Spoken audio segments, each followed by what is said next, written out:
You ask Tiger to solve. This deals with linear equations with one unknown. The final result is x equals -14. Let's solve it step by step. Isolate the x.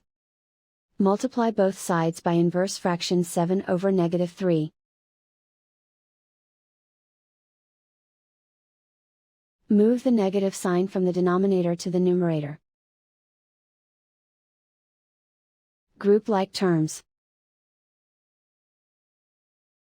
Multiply the coefficients. Simplify the arithmetic.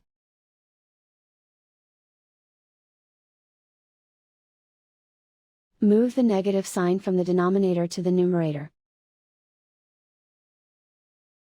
Multiply the fractions. Simplify the arithmetic. And so the final result is x equals -14.